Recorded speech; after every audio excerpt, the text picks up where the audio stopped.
Nais ko pong ibahagi ang isang nakakapangilabot na karanasan na sinapit namin ng aming mga kaibigan noong nakaraang taon. Hindi ko akalain na ang mga kwento tungkol sa aswang na naririnig ko lamang nung bata pa ako ay totoo pala. Sana'y maging babala ito sa inyo at sa mga taga-subaybay. Ipapangalan ko na lamang ang aking sarili bilang si Marlon para sa kapakanan ng aking mga kaibigan. 6 kaming magkakaibigan sa trabaho. Dahil matagal na namin pinaplano na tuloy din ang aming road trip. Napagkasunduan naming pumunta sa isang probinsya sa Visayas na hindi pa namin napupuntahan. Excited kami sa mga tanawin at sa mga pagkaing matitikman namin doon. Maayos naman ang aming biyahe sa simula. Nagkantahan kami sa sasakyan, nagkwentuhan at nagtawanan. Ngunit habang papalalim kami sa probinsya, napansin naming nagiging kakaiba ang daan. Paliko-liko, makitid at tila walang katapusan. Maya-maya pa'y napagtanto naming naliligaw na kami. Walang signal ang aming mga cellphone, kaya hindi namin magamit ang GPS. Lubha kaming nag-aalala. Sa gitna ng aming pagkalito, nakakita kami ng isang karinderya sa gilid ng daan. Agad kaming nagpasyang huminto doon para magtanong ng direksyon at kumain na rin. Gutom na rin kasi kami. Bumababa kami ng sasakyan at pumasok sa karinderya. Isang may edad na babae ang nag-aasikaso doon. Mukha siyang mabait at palakaibigan. Tinanong namin siya kung paano makabalik sa highway. Ngunit imbis na sagutin kami, tiningnan niya kami ng may pag-aalala. "Mga iho, saan ba kayo pupunta?" Tanong niya sa amin. Sinabi namin sa kanya ang aming destinasyon. Pagkatapos nagbuntong hininga siya. "Huwag na kayong tumuli doon. Mapanganib sa lugar na yon," babala niya. Nagkatinginan kami ng aking mga kaibigan. Nagtataka kami kung bakit niya sinasabi yon. "Bakit po?" tanong ng isa kong kaibigan. "May mga aswang sa lugar na yon," sagot ng tindera. "Marami na silang nabiktima." Hindi kami makapaniwala sa aming narinig. Akala namin ay katang-isip lamang ang mga aswang. Ngunit seryoso ang tindera. Kitang-kita namin sa kanyang mga mata ang takot. "Totoo po ba yan?" tanong ko. "Oo iyo, kaya umalis na kayo dito sa lalong madaling panahon," sabi niya, "bago pa kayo abutin ng gabi." Nag-alanganin kami.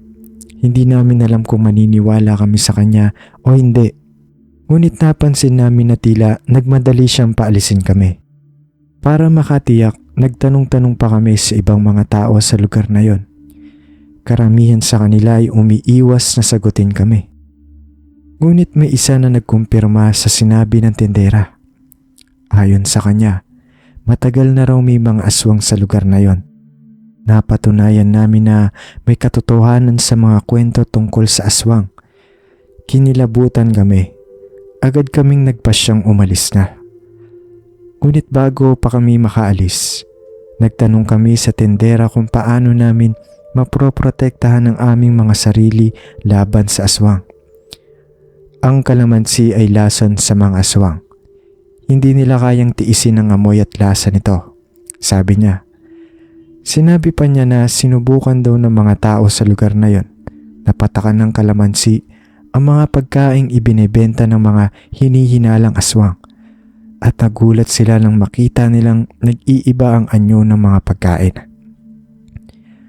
Naisipan namin na subukan ang sinabi ng tindera. Bumili kami ng ilang piraso ng kakanin sa kanya. Pagkatapos patago naming pinatakan ng kalamansi ang isa at laking gulat namin na makita naming naging itim at umuusok ito. Doon kami lubusang naniwala sa sinabi ng tindera. Agad kaming bumili ng maraming kalamansi at nagpasya na rin umalis. Bago kami umalis, nagtago ako ng 5 piraso ng kalamansi sa aking bulsa. Malay mo, kakailanganin namin. Kinabukasan maaga kaming umalis ng karinderya. Nagpasalamat kami sa tindera sa kanyang babala. Sinabi niya sa amin na mag-ingat kami sa aming paglalakbay. Habang papalayo kami sa karinderya, napansin ko na tila hindi kami pabalik sa highway. Teka, hindi ba dapat pabalik na tayo? Tanong ko sa aking mga kasama. Bakit? Tanong nila. Sabi ng tindera, delikado sa lugar na to, di ba? Dapat umuwi na tayo. Sagot ko. Nagtawanan sila.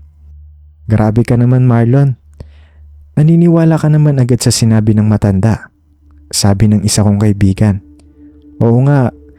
Tsaka sayang naman ang biyahe natin kung babalik agad tayo. Sabi naman ng isa pa. Pero paano kung totoo nga yung mga aswang? Tanong ko. Huwag ka nga mag-isip ng kung ano-ano. Wala namang mangyayari sa atin. Sabi ng isa kong kaibigan. Dahil ayaw nilang maniwala sa akin, wala akong nagawa kundi sumama na lang sa kanila. Nagpatuloy kami sa aming biyahe.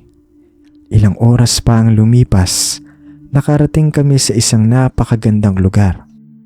Malapit lang ito sa kalsada. May bangin doon na may tanawin ng dagat, napakaganda. Dito na tayo mag-camping. Ang ganda-ganda dito, sabi ng isa kong kaibigan. Sumang-ayon naman ang lahat. Ako na lang ang hindi kumbinsido. Ngunit dahil wala akong magawa, sumama na lang ako sa kanila. Nag-camping kami sa gilid ng bangin. Nagtayo kami ng mga tent at nagluto ng pagkain. Nagkantahan kami at nagkwentuhan sa paligid ng apoy. Para kaming walang problema. Kinagabihan habang nagkakasiyahan kami, may dumating na 4 na lalaki. Sabi nila nasiraan daw sila ng kotse malapit sa lugar na yon. Nagtanong sila kung maaari silang makituloy sa amin. Mabait naman ang mga kaibigan ko, kaya pinayagan nila ang mga lalaki na makikamping sa amin. Mas lalong naging masaya ang aming gabi. Nagluto kami ng isda na hinuli namin mismo sa dagat. Isa sa mga bisitang lalaki ang nagpresentang magluto ng isa pang ulam. Hindi namin alam kung ano ang kanyang niluluto. Nang maluto na ang ulam niya, inilapag niya ito sa harap namin. Mukha itong masarap.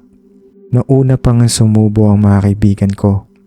Ngunit ako, nakaramdam ako ng kakaiba. May kutob ako na hindi maganda.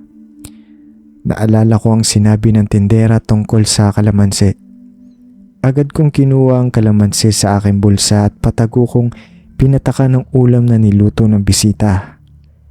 Hindi pa man natatapos ang pagpatak ko ng kalamansi, umusok ang ulam. Nagulat ang lahat. Anong ginawa mo? Tanong ng isa kong kaibigan. Hindi ako sumagot. Tiningnan ko ang mga bisita. Nagulat din sila. Agad silang tumayo at tumakbo. Nilason nila tayo. Sigaw ko. Ngunit tuli na ang lahat. Nakakain na ang mga kaibigan ko ng ulam na may lason. Maya-maya pa'y nagsimula silang magreklamo ng pananakit ng tiyan. Nahilos sila at hindi makatayo. Nagsususuka rin sila. Sinubukan kong habulin ng mga lalaki. Ngunit hindi ko sila maabutan. Mas inuna ko na lang ang pag-aalaga sa aking mga kaibigan. Ako lang ang hindi nagkasakit dahil hindi ako kumain ng ulam. Napakasama ng pakiramdam ko. Hindi ko alam kung anong gagawin ko. Takot na takot ako. Pagkatapos naisipan kong pumunta sa daan para humingi ng tulong. Nagpara ako ng mga sasakyan. Sa wakas, may tumigil na isang truck. Sinabi ko sa kanila ang nangyari. Pumayag silang dalhin ng aking mga kaibigan sa ospital. Sa ospital, sinuri ng mga doktor ang aking mga kaibigan. Ngunit wala silang makitang findings. Kahit anong gamot, hindi nawala ang pananakit ng tiyan at pagsusuka nila. Isang doktor ang nagsabi na baka nalason sila. Ngunit hindi nila alam kung anong klaseng lason. Sinabi niya na ang gamot lamang doon ay isang espesyal na lana na galing sa albularyo. Wala kaming ibang maisip na paraan.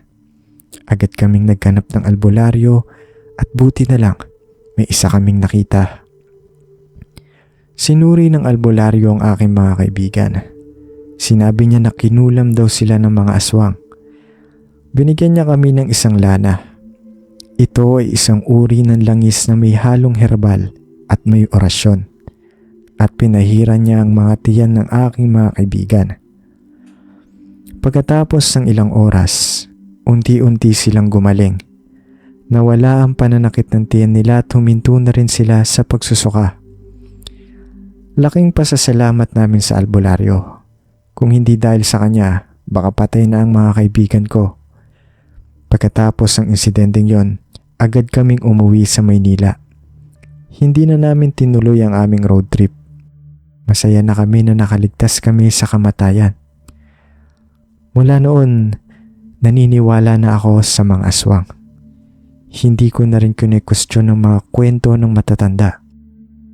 Alam ko na ngayon na may mga bagay na hindi natin nakikita pero naninirahan sa paligid natin. Sana'y maging aral ito sa lahat. Mag-ingat tayo sa ating mga paglalakbay. Huwag tayong basta-basta magtitiwala sa mga taong nakakasalubong natin. At higit sa lahat, huwag nating kalilimutang magdasal at humingi ng proteksyon sa Diyos. Lubos na gumagalang, Marlon.